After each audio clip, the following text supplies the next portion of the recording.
उत्तर प्रदेश लोनी विधायक नंदकिशोर गुर्जर के आवास पर लगन सगाई में पहुंचे वित्त मंत्री सुरेश खन्ना का भव्य स्वागत किया गया।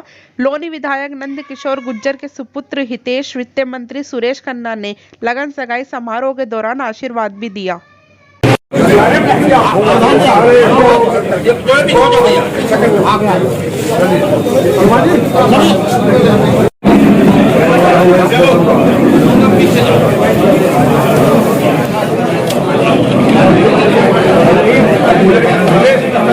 सरकार ने कई बार इस बात के लिए कहा है और बार बार इसी बात को कह रही है कि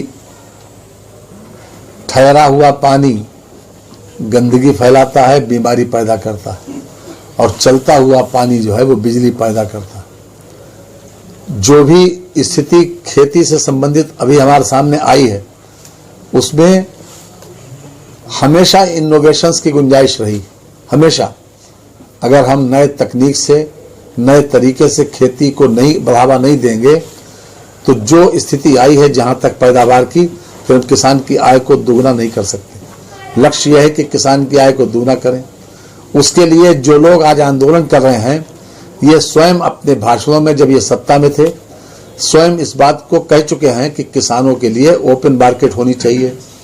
श्रीमान मनमोहन सिंह, श्रीमान शरद पवार जी जो कृषि मंत्री थे, आप कांग्रेस का घोषणा पत्र उठा के देख लीजिए।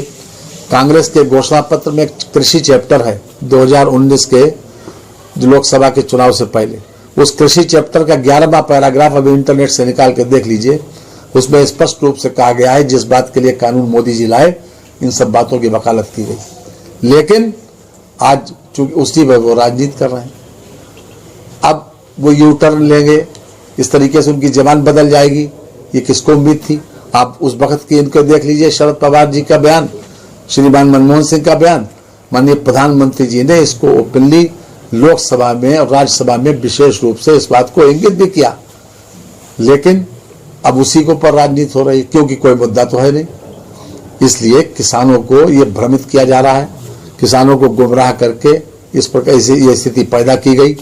किसी भी प्रकार से कोई भी कानून ऐसा नहीं है जो किसानों के हित में न हो, उनको खुली बाजार दी गई। साथ ही साथ बिना तकनीक के कहीं पर भी कोई भी तरक्की नहीं हो सकती। हिंदुस्तान और जापान एक साथ सेकेंड वर्ल्ड वॉर में जापान बर्बाद होने के बाद आगे बढ़ा। हिंदुस्तान तकनीकी क्षेत्र में पीछे रहा, इसलिए आज अंडर डेवलप्ड कंट्री है। जापान तकनीकी क्षेत्र में आगे निकल गया, इसलिए डेवलप्ड कंट्री। लेकिन आज हम अपने नेतृत्व पर पूरा भरोसा करते हैं।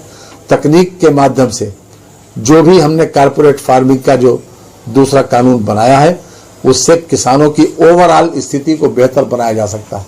और किसी की 1 इंच जमीन जा नहीं रही, जमीन के बारे में कोई समझौता भी नहीं, उसमें केवल फसल से समझौता होगा। और उसमें किसान को यह अधिकार दिया गया है कि वो जब चाहे उस समझौते से बाहर भी निकल सकता है। तो जितनी भी ऐसी लैंड पड़ी है पूरे हिंदुस्तान में, पूरे उत्तर प्रदेश में, जो कभी जुती नहीं, जो बंजर करके जो जानी जाती है, उस बंजर जमीन को भी जुत जाएगी अगर ये कारपोरेट फार्मिंग बड़े पैमाने पर लागू हो गई तो। निश्चित से कुल मिलाकर जो किसानों की स्थिति है वो बेहतर होगी। आज हम 1.5 गुना की बात कर रहे हैं, कल हमने 2 गुना का नारा दिया है कि किसानों की आमदनी 2022 तक दूनी करेंगे। उसी दिशा में सारे कदम ये हैं और इसका स्वागत करना चाहिए।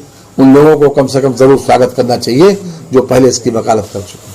26 जनवरी को जो कुछ हुआ वो बहुत दुर्भाग्यपूर्ण है। हमारे राष्ट्रीय झंडे का अपमान नहीं होना चाहिए था। जिस प्रकार से वहां हिंसा हुई वो नहीं होनी चाहिए थी। लेकिन जो आरोप है ये बिल्कुल मिथ्या, बेबुनियाद है, इसमें कोई दम नहीं है। इसके लिए हमने दिखवा लिया।